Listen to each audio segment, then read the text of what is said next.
Но я, к своему счастью, принимаю уже не первый раз участие в этом замечательном мероприятии,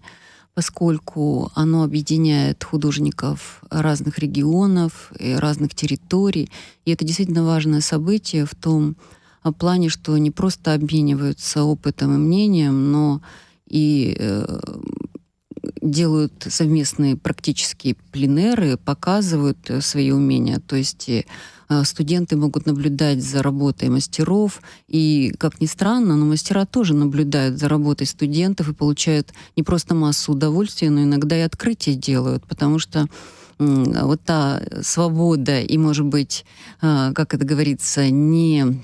зацикленность на каких-то принципах и на там важных постулатах композиционных, еще как мы вдалбливаем в голову, она позволяет все-таки более свободно относиться к каким-то вещам, и в основном это вот делает очень интересным работу, и очень много открытий в связи с этим случается. Для себя делаешь